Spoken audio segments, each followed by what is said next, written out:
Hello বন্ধুরা, সবাইকে স্বাগত জানিয়ে শুরু করছি ভিডিওটি। আজকের ভিডিও হচ্ছে গোমাতা পুজো বা গোয়াল পুজো বা গোপালাষ্টমীর জন্য ভোগ রান্না করছি, ভোগ পিঠে রান্না করছি। তো তার জন্য আতপ চাল লাগবে। আমি এক বাটি আতপ চালকে 3-4 ঘন্টা ভিজিয়ে নিয়েছিলাম। 3-4 ঘন্টা ধুয়ে ভিজিয়ে রাখার পর এবার এটাকে মিক্সিতে অল্প একটুখানি জল দিয়ে এটাকে ভালো মতো বেটে নিব। এবার আমার বাটা হয়ে গেছে। বাটার পর দেখতেই পাচ্ছেন এর তরলটা কিভাবে বেরিয়েছে।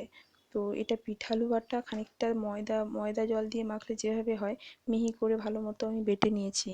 তো এটাকে ভালো মতো বাটা হয়ে গেছে আমার। বাটার পরে এর সঙ্গে আমি মিশিয়ে দিব অল্প একটুখানি নুন। যেহেতু আমি এক বাটি চাল নিয়েছি তাই আমার পরিমাণটা কম, তাই আমি নুনটাও একদম অল্প করে দিলাম। আপনারা আপনাদের চালের পরিমাণ অনুযায়ী নুন ও চিনিটা ব্যবহার করবেন। আমার পরিমাণটা একদমই কম চালের, তাই আমি একটুখানি সামান্য নুন দিলাম আর সামান্য একটু চিনি দেব।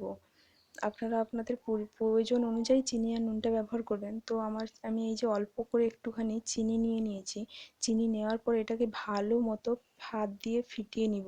আপনারা চাইলেন কোনো ব্যানারের সাহায্যেও ফিটাতে পারেন। তো আমি ভালো মতো হাত দিয়েই ফিটিয়ে নিচ্ছি।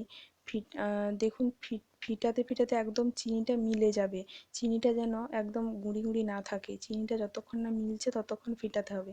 ফিটিয়ে দিলে মিশ্রণটি আবারও একটু পাতলা হয়ে যাবে। যেহেতু চিনি আছে তাই ভালো মতো ফিটালে মিশ্রণটি পাতলা হয়ে যাবে। তো এবার চলুন তৈরি করে নিয়ে যাক কেমন।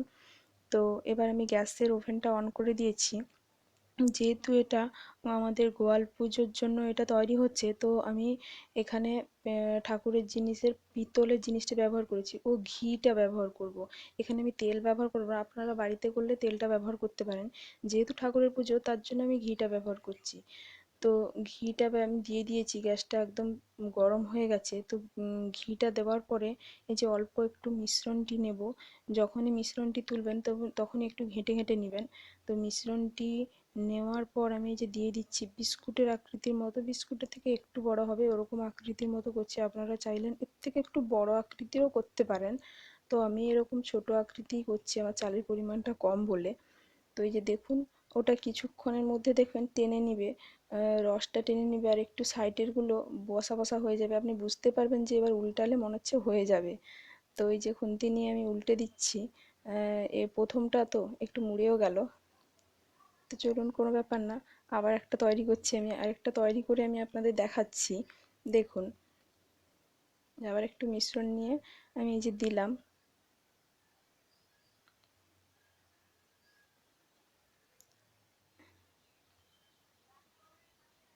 এই যে দেখুন আবার একটু ঘি দিয়ে দিব এর মধ্যে, কারণ প্রথমেই আরম্ভ করছি তো তাই কড়াইটা একদম তেলতেলে হয়ে যায়নি। তেলতেলে হয়ে গেলে ঘিটা এত দিতে লাগবে না। তো দেখুন দিয়ে দিয়েছি। এই যে দেখুন প্রথমে যেটা করেছিলাম সেটা উল্টে আমি আপনাদের দেখাচ্ছি, হয়ে গেছে। চালের জিনিস তো তাই একটু টাইট হয়ে গেলেই উল্টানো যাবে সহজে। আর দুদিক টাইট হয়ে গেলে সুন্দর লাগবে দেখতে। ওটা লেগে লেগে যাবে না আর পুড়েও যাবে না, এগুলো বেশি পুড়েও যাবে না। তো দেখুন সুন্দর লাগছে। আমি একসঙ্গে 2-3টা করে নিচ্ছি। এই যে দেখুন আমার পরপর পরপর করেও নিচ্ছি 2-3টা। এবার দেখুন আমি অনেকগুলো করে নিয়েছি। তো আপনারা বাড়িতে ট্রাই করবেন পুজোর দিন। কেমন লাগলো অবশ্যই আমাকে জানাবেন। আর অবশ্যই আমার চ্যানেলে যারা নতুন আছেন তারা অবশ্যই সাবস্ক্রাইব করবেন। ভিডিওটি লাইক ও শেয়ার করবেন। যারা সাবস্ক্রাইব করে দিয়েছেন অবশ্যই আমার পাশে থাকবেন, উৎসাহ দিবেন এবং আমার ভিডিওটি লাইক ও শেয়ার করে কমেন্ট করে জানাবেন কেমন হয়েছে। আর নতুন ভিডিওর জন্য অবশ্যই আপনারা কমেন্ট করবেন আমাকে।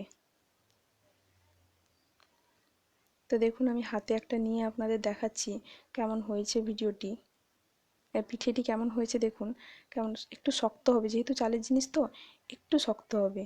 আর খেতেও হালকা মিষ্টি হবে, খেতেও ভালো লাগবে। আপনারা অবশ্যই ট্রাই করবেন, ট্রাই করে দেখবেন, জানাবেন।